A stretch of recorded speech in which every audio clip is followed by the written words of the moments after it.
guys, this is Kathy. Welcome to another episode of the Main Street Moments podcast. I'm here with Brian always.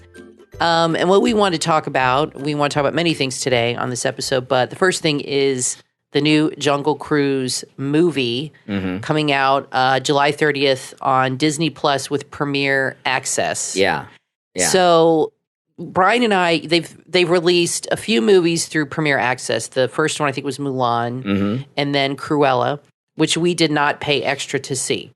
Either of them. Because I personally feel that if you pay a membership, you should not have to pay extra to see a movie as part of that membership. Like we saw Tomorrow War on Amazon Prime. That came with our membership. We didn't have to pay extra for that, and that was a great movie. So our question to you guys is, have you paid to watch a Disney Premiere Access film? Yeah. Which one? And will you be paying to see the Jungle Cruise? And you feel we should make an exception for that? Yeah, now these movies on Disney Plus are not cheap. They're what, like $30? $30. I think we're going to pay to watch Jungle Cruise. I think so. Okay? Yeah. We're going to make an exception to that rule. But even so, it's not my favorite ride. It's my second favorite. My favorite ride is Space Mountain, followed by Jungle Cruise. But $30 is a bit steep. I think so. Steep. Yeah. I think if you pay for a membership and we pay for the yearly, which is like $70, I think that new movies that come out should be part of your membership. There's a lot of apps. There's a lot of memberships. There's Amazon Prime. There's HBO. We subscribe to Netflix, Hulu, all that stuff.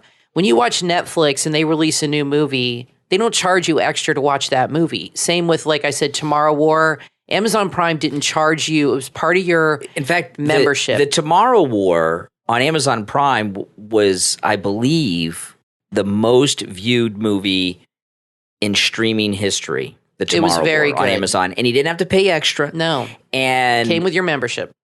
This thing that they're doing on Disney Plus to get you to pay for these movies, that's not really what I thought Disney Plus was going to be all about when they announced it.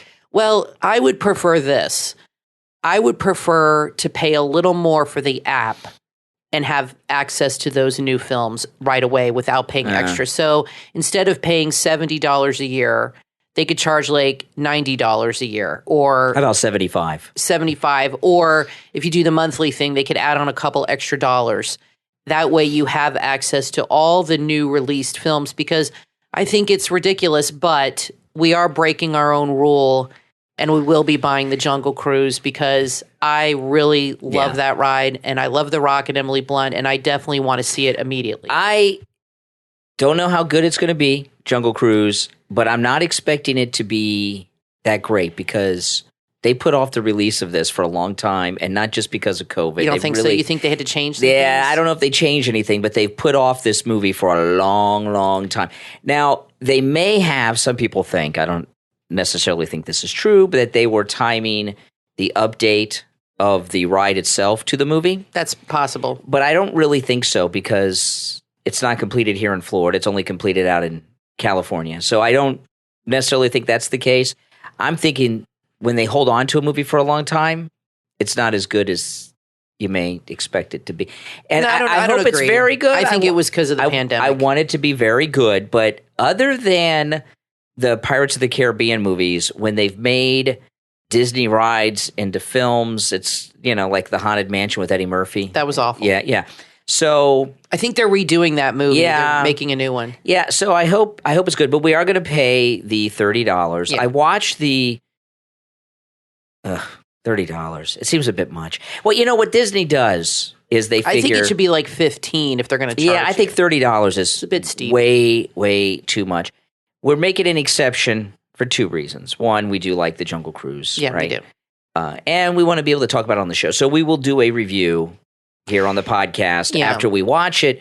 But the thing is, this is how they figure. They figure at Disney. Well, if you took the whole family to the theater, this is like really cheap. It'd be like $100 or $120 to take like a whole family with 4 or 5 people to go to the movies. So people will think they're getting a deal. I feel like I'm being ripped off. The problem with that thinking is nobody really goes to the movies anymore as a family of four. Everybody watches things on streaming. I don't like this $30 a movie. The culture has changed, especially because of the pandemic. So you no longer have people in that head of, well, I'll buy it for $30. It'll save me $50. I won't have to pile all the kids in the car. Did they charge for Lion King? Was Lion King in the theaters before it was on Disney Plus? Yeah. Well, okay. People are used to streaming now, so the thinking has changed as far as that goes. But you're already paying the subscription to Disney Plus. So let us know what you think in the comments. Should Disney be charging these, I think, very high fees to watch these movies on the app you're already paying for?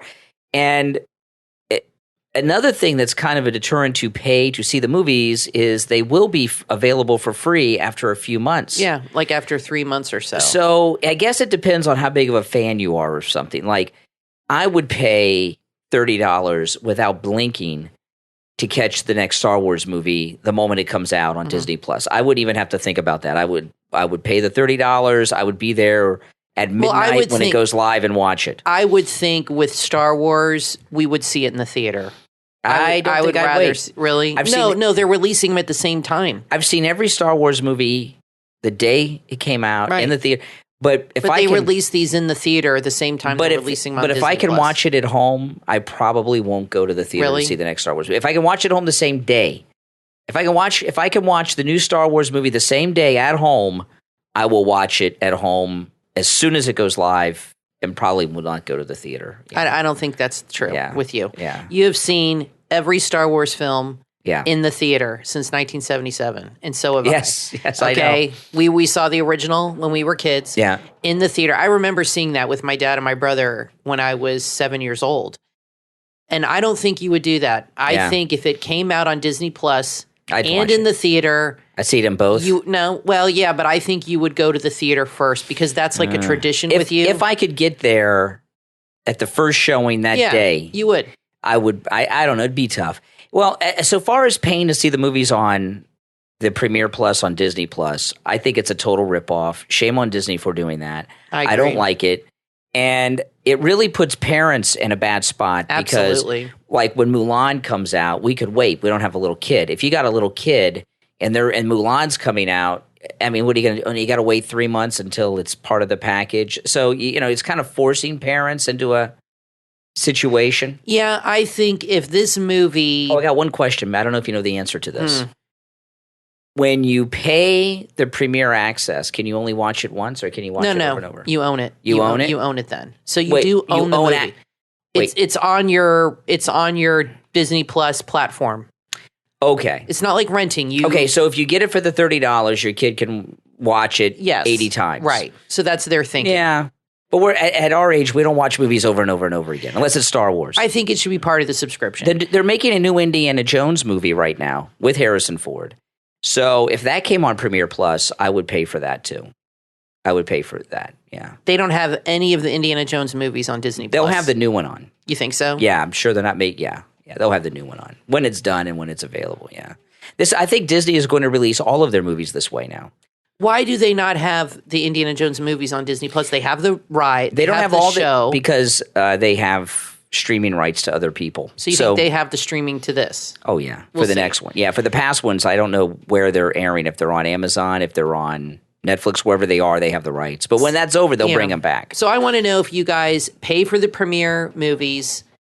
If not, will you make an exception for the Jungle Cruise like we are? And how do you feel about that as far as that goes? Do you agree with us or do you think it's a bargain? I'm just curious to know. But we were watching the Behind the Attraction feature on Disney Plus. Is that a new show? Because I don't remember seeing this before. I think it's new, and they have 5 episodes. I've watched all of them except Star Tours, and the Jungle Cruise is the first, and it's very interesting how they go into the history of the ride and how they came about it, how it was built, and it's very interesting. They're about 45 minutes each, and they have one episode on the Jungle Cruise, one episode on the Haunted Mansion, one episode on Star Tours, but they have the Millennium Falcon in the image for it, so I'm assuming it's getting into Galaxy's Edge a little bit, just because of the thumbnail they have. Or maybe they're going to do a separate episode that hasn't aired yet. And then they have one on Space Mountain. And Tower of Terror. Oh, yeah, Tower of Terror. And I've watched the Jungle Cruise and the Space Mountain versions, and the Jungle Cruise I learned a lot about. Almost everything I heard, not everything, but almost everything I heard in the Jungle Cruise was new to me. The Space Mountain, I've heard most of that before, but it's still pretty good. They're really interesting. And the Space Mountain one, they really talk about the different space mountains at different parks and the differences or the similarities. But I found the Jungle Cruise the most interesting because they go back. That's the one that involves Walt. And they go back to Anaheim. And that was an original ride. It was actually, I think, according to this show, the first ride they created and conceived for the park because he wanted to, they said back then international travel was not as popular or common as it is today. And he wanted to create Adventureland where people could experience kind of that feeling of being in an exotic location without, because they couldn't necessarily travel there. Yeah. And, so that was, I think, the first ride that he thought of, and it was inspired by the African Queen movie. And then they show how they made it, and what was interesting is he hired his own personal landscaper to head from his house, all the landscaping of that ride. And he went around and took plants from people that lived in the neighborhood and bought their plants. Well, it's really interesting and he found plants on the side of the road sometimes. When they built Disneyland, they only had a year from time construction started till it opened. So they needed to have a lot of trees to cover up everything. So they were buying up trees from the neighborhood, from people's houses to put there that were already grown. That's right, exactly. And transplanting them. And then he said... Which I thought that was pretty cool. And very clever. They even interviewed one guy who one of the trees from his house is there at the entrance of the Jungle Cruise in Anaheim, which I think is pretty cool. He still sees it today. He worked on the Jungle Cruise. Yeah. So we're telling you the whole episode, but it's really good to me. Spoiler alert. Out of all the episodes of that series, the Jungle Cruise is the best. And then the other episodes, they're good, but not as good. Well, that's the best one. I think they spent the most time on the Jungle Cruise episode because the movie is coming out. So they wanted to have this really good episode. The other ones I've seen seem like a lot of rehash footage. Maybe. But they got the movie coming out, so they hyped it up, and they had The Rock and everybody in it. Yeah, so he's producing this series, by the way. I did watch the red carpet, okay? They had the entire cast of the Jungle Cruise movie there. And we were talking about this. Emily Blunt, it seemed like the last place she wanted to be on Earth was Disneyland. I think she was really hot. I think she felt and really uncomfortable. No. You think so? Yes, you could tell because she wore this big. She was trying to dress like she was out of the 30s. I think they had dressed like Catherine Hepburn. Because I think that's where the movie takes place. Maybe it's kind of in the past. And the people interviewing were commenting how hot it was. And there's a lot of lights. It was probably 100 degrees there. And she wore a very fancy, uncomfortable. She didn't dress comfortably at all. And she's probably not used to that all the time. So I think she's just a little uncomfortable. Well, they had a red carpet, a red carpet premiere of the Jungle Cruise ride at Disneyland with the whole cast. That was pretty clever. But it looked like a movie premiere, not a ride premiere. Right. And I just think Emily Blunt felt foolish, this is a movie premiere without the movie. You mean like Nancy Kerrigan, how she felt doing the Disney parade? Yeah, and then they interviewed her in The Rock, and she told a fib and got busted on it by The Rock. I don't think he realized he did it. And I was very surprised they left this in. What was it? They were interviewed by this one girl who was dressed in a Jungle Cruise costume. Right. And she had asked both of them, what is their most memorable ride experience? And Emily Blunt and Emily Blunt and The Rock are right there. And Emily Blunt says, once I got stuck on the teacups. And then The Rock said, yeah, that was yesterday. It was me. I got stuck on the teacups. So she was acting like she had this story from when she was there at Disneyland on her own years ago. But it really wasn't. It was with her and The Rock the day before it ridden the ride, and it happened yesterday. But she was trying to pass it off like it was a long time ago. Maybe it's possible she has never even been to a Disney park, and that was the British. one of the first times. That's interesting because she's been in a couple Disney films. She was in Mary Poppins, which I personally did not like. The second one, I just didn't like it. I like her; she's talented, but I didn't like the second Mary Poppins at all. and this one, but they love The Rock. If this movie is even close to as good as the first Pirates of the Caribbean, it'll be worth the $30. To me, the first Pirates of the Caribbean, and I've seen all those movies. I like all of them. Some are better than others, but I've watched them all many times. The first one with Johnny Depp, he's in all of them, but the first one was one of the best Disney movies I've ever seen in my life. It was really good. We saw that in the theater with our daughter, and I remember leaving that theater, and I said to you, this is going to be the biggest moneymaker ever this year. And it was such a really good movie. That was a perfect film from beginning to end. So if this movie is even close, I'm kind of hoping it's like The Mummy, that kind of feel with Brendan Fraser where it's like adventurous and funny and it takes you back in time to an exotic place. Well, The Rock is in that. He's the Scorpion from the Scorpion King. Well, in the Scorpion King, which is like a spin-off of that movie Mummy. I didn't like that either. But if this movie is as good as The Mummy, then I'll feel like, it's worth the $30. Now, but if it stinks, I'm going to be not happy. I found something Disney-related that was so strange today that is new to me, and it may not be new to you. I was just watching a Disney vlog this morning, and a thing popped up on my recommendations about movies filmed at Walt Disney World. And there have actually been 2 movies filmed at the Magic Kingdom without the permission of Disney. One of them I've not seen, but one of them I did watch. And there's a movie, it's called, and I watched some of it with you too, Kathy. It's called The Further Adventures of Walt's Frozen Head. And they made this movie at the Magic Kingdom without Disney's permission or knowledge. And for those that don't know, it's on YouTube. There's an urban legend that Walt Disney, after he died, his head was frozen. They used to do this thing, cryonics, where they would freeze dead people's heads, and then they would, when whatever they died from was cured, they would thaw them out and then bring them back alive. And put them on a body? I mean, why not freeze the whole body? I don't know. You got to have a body with the head. It's a strange. Well, sometimes they freeze the whole body, sometimes just the head. Is this because of the singing heads in the Haunted Mansion? Is this where this urban legend came from? But people have always said that Walt's body is frozen in cryogenic freeze, and a lot of people believe underneath Epcot Center. They did an episode of this on iCarly. Yeah, so this movie that was filmed at the Magic Kingdom without Disney's permission or knowledge, it's on YouTube for free. And the part when they go to the park is long, but it's like the last quarter of the movie. Mm-hmm. So, it's not the best movie ever made. No. But it's a very good premise, and I like the parts at the park. But I'll tell you about it a little bit. It's called The Further Adventures of Walt's Frozen Head. It's free on YouTube. And this guy, he works at the Emporium, and they filmed all this without Disney's knowledge. He goes to work, he walks right into the Emporium, and then, things aren't going well for him at work, and they transfer him to work at the part where Walt Disney's head is kept on ice. And the premise of the story is once a year, they thaw out Walt's head, and he's still running Disney. And he meets with the executives and approves things. So they put his head like on the board of directors table? No, it's in this warehouse area. It's in the utilidors. Oh, okay. Okay, it's down underneath. There's a secret utilidor level deep beneath the utilidor that all the employees use. There's more utilidors beneath it. So his head is kept in the utilidors of Epcot in this movie.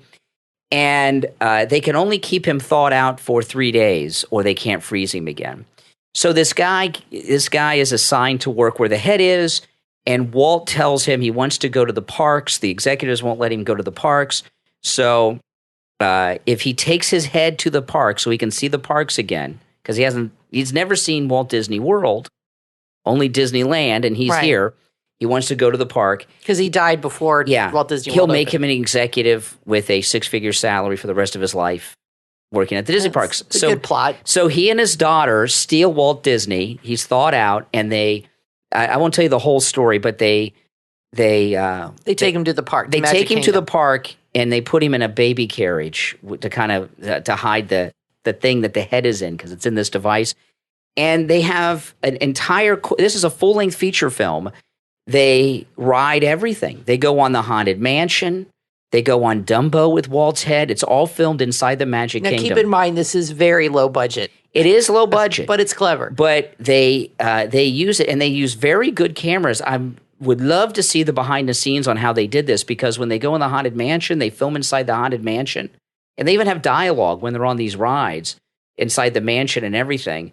You see the Haunted Mansion like you've never seen it before on any vlog or anything in such clarity. So they had very expensive cameras. And this movie was made, I'm not sure when, maybe 2018 or something. So they probably just thought they were vloggers that were vlogging in the park. But it's not the best written movie, not the best acted. The lead's okay in it.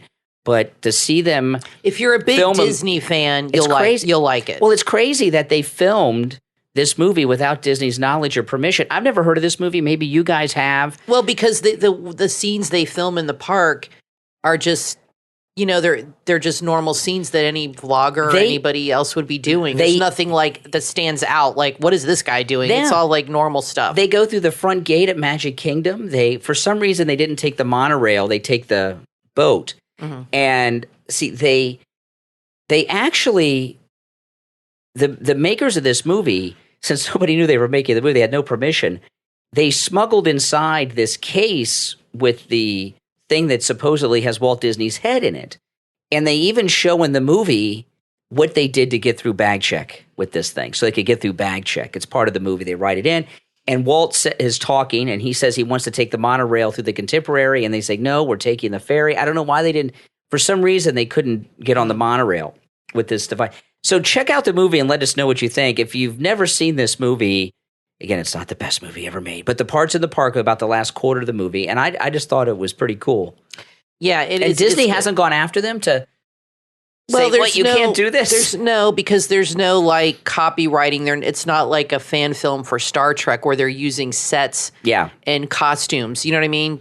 So there's no copywriting issue. It's like a regular filming in a park, like a vlogger would. They have very dramatic, it's a comedy drama. They have very dramatic scenes around all the iconic attractions of Walt Disney World and the Magic Kingdom, and they're on Main Street. If you're a big Disney fan, it's worth checking out. So anyway, we're the last thing we want to talk about is we're headed to Disney in October for the 50th, October 1st. And I have not been to Disney in almost 2 years. Yeah. The last time I went was, I think, January of 2020. Wait a minute. Yes, it's about a year and a half. I went right before the pandemic. I did take you to Disney Springs when it reopened. We did go to Disney Springs last September. But you haven't been to the parks in a long time. No, and I had such a hard time wearing a mask. I can't even tell you. And I told you, I said, I cannot come back here until they lift this mask mandate because I use oxygen and it's very difficult if you have a lung illness like I do to breathe with a mask on. So now they've lifted the mask mandate in Florida. They did that a while ago. Brian and I have both been vaccinated. Our whole family's been vaccinated. And so we planned on going in October for the 50th. We had said on the previous show, we really wanted to be there because we went to Disney on our honeymoon for the 25th anniversary in 96. So we really wanted to be there for this, and we wanted to see the new shows. Mm-hmm. So I told Brian, now we're staying on property at a resort we've never stayed at. We'll tell you after. We're going to make a vlog on it, but I'm very excited. But I told Brian, if they bring back the mask mandate, I'm going to cancel our trips, which I hate to do. We have 2 trips planned so far this fall and winter that we'll be spending not a ton of money, but a decent amount.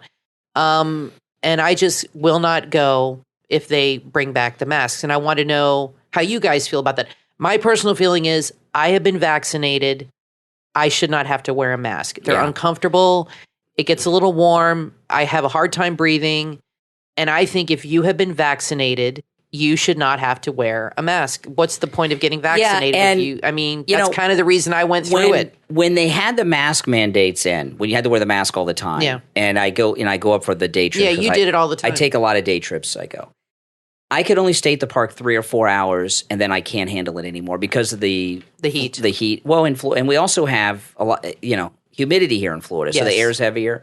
Humidity doesn't bother you if you live here in Florida all the time, but if you're wearing a mask outside, and I even went the first day that the Magic Kingdom reopened, I went there. They had a special day for annual pass holders. That's right. And that's when you met Adam the Woo. Adam the Woo, all the vloggers were there, and there were very few people in the park. And right. I did make a vlog on it. It was very unusual because the pandemic was still going on and people were there, but they really, really limited. It was almost like having a private event at the park. Yeah, it was really low crowd. It was the lowest crowd you will have ever experienced at Walt Disney World. Yeah.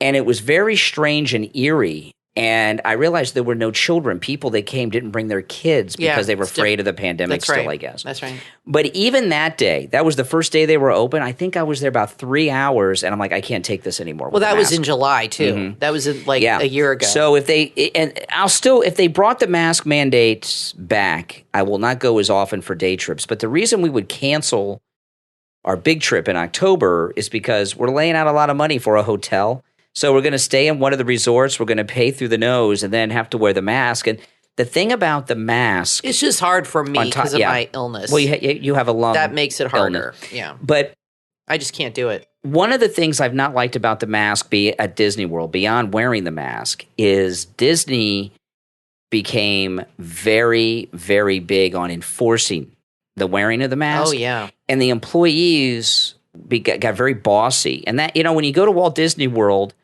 You don't want to be bossed around. No, that's unusual for Disney. Usually when you go to Disney World before the pandemic, it was kind of the attitude the customer is always right.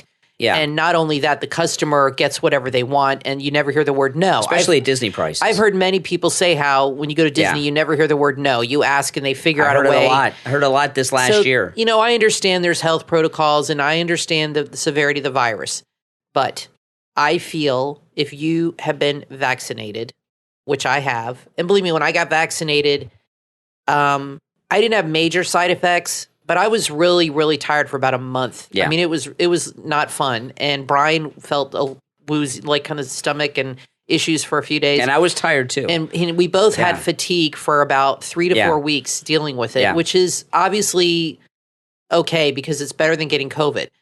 But I threw out all our masks. Yeah, we don't even own masks got vaccinated. Anymore. We own no masks. And the only time I've worn a mask is when I go to the doctor. Yeah. I've had to wear it twice to 2 doctors, and I just have like a paper mask I put on, and that I'm like fine because you're really up close, and they deal with a lot of sick people.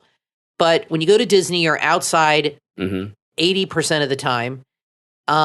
You're not enclosed. I just feel they haven't brought it back yet, but if they bring that back, because, the Delta variant and people are getting panicked again. I told you, those trips are getting canceled. Another thing I didn't like, when you talk about like on certain rides, I like to ride in certain places. Sometimes, like, for example, Thunder Mountain Railroad and Space Mountain. You either want to ride in the first seat or the last seat. Mm-hmm. And you would ask, can I ride in the front? Can I ride? No. I'm like, whoa, I never heard that no. That never happened before. Never heard no from a cast member before. And I was hearing it all the time. So if they bring back the mask mandates at Walt Disney World, the no's will come back. And I don't like that when I'm going to Disney World. It messes up the experience. It does, and it's not their fault. It's not the cast members' fault. No, they're doing their job, and they don't own the place. No, they're just doing what their bosses tell them to do. But I hope I don't mind them saying masks are optional. And if you want to wear one, wear one. If you haven't been vaccinated and you want to do it, fine. But I don't feel that it should be required since a lot of people have been vaccinated. Yeah. I just think I'm sorry. So hopefully that won't happen because I'm really excited to go. Now, the thing is, I think they're having at Epcot and Magic Kingdom on October 1st, there's going to be 2 shows. I don't know why they're so. We have a reservation for Epcot, so you can try to get on Ratatouille. Yeah. But we might, after we check into Epcot in the morning, you can park hop at 2. Mm-hmm. So we have to decide whether we should go back to Epcot for the Harmonious, or try to get into Magic Kingdom. I kind of want to go to the Magic Kingdom show. I'd rather see that because it's a brand new thing on the castle. The park hopping, that would be cooler to me. The park hopping may not be an option because we'll see. The way park hopping is working right now is after 2, you can go to any park you want. You can go to all the parks after 2. After you've entered the park you have a reservation at. Right. Unless that park has reached its capacity. And on October 1st is a big day. It is. So, and they got this the big new show at Magic Kingdom, the big thing at Epcot. The park hopping may not be an option on the 50th anniversary first day. I think, didn't Walt Disney World open in October? October 1st. That's why they're doing it. That's what I was thinking. It's the actual 50th anniversary. That is very special. If it were not for Ratatouille opening up that day, there would be no question we'd be at Magic Kingdom for their new show. Absolutely. But I want to go to Epcot for Ratatouille because it's pretty exciting riding a ride the first day. Yeah, but we're going to try to get into the Magic Kingdom that night if we can. Yeah, if we can. If not, we'll go to Epcot for Harmonious. But I really would prefer to see. So let me know in the comments. I know we've posed some questions to you. If you were at Disney World October 1st, would you rather see Harmonious or go to Magic Kingdom and see the new show there, which I can't remember the name of. And remember, Epcot has Ratatouille opening up that day. No, I'm saying just for the shows. Just for the shows. Which show? Obviously, Ratatouille is going to be a huge draw. But which show would you prefer to see if you had to choose between Harmonious and the new show at Magic Kingdom, which is like projecting onto the castle? Yeah. Which would you prefer? Anyway, guys, thanks so much for listening. If you comment, we really appreciate it. And we will see you next week with another episode. Have a good week.